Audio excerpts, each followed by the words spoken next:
O'r clinigol i'r cerddorol, mae cipio unrhyw sgil newydd yn helpu i lunio cofnod o ddatblygiad i ddangos cynnydd a myfyrio arno. Nid yw'n hawdd dod o hyd i'r amser i wneud hynny. Defnyddiol felly yw gallu recordio lle bynnag, pryd bynnag, ar yr amod bod eich ffôn wrth law. Ysbrydolwyd y syniad hwn gan Brifysgol Canterbury Christchurch. Tra byddant ar brofiad gwaith ledled y byd, mae myfyrwyr tar yn defnyddio Pebble Pocket i gipio sgiliau a phrofiadau. Tynnodd Sara luniau o'i dosbarth yn chwarae pêl-droed yn Ghana. Myfyrio Dina ar ei diwrnod trwy ddyddiadu'r fideo, a recordiodd Megan gynnydd ei dosbarth wrth ddysgu chwarae'r anthem genedlaethol ar recorder.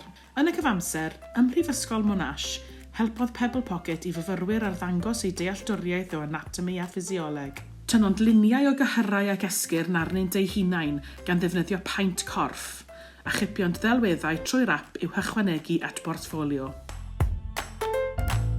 Boed yn yr ystafell ddosbarth neu yn y parc, mae'n hawdd cipio sgiliau trwy Pebble Pocket. A hwythau wedi cysylltu â chamera'r ddyfais, mae delweddau a fideos yn cael ei lanlwytho'n gyflym i'r brif storfa arsedau yn barod i'w gweld a'i rhannu, ynghlwm mewn gweithlyfrau a phortfolios neu i'w dadansoddi a myfyrio arnynt.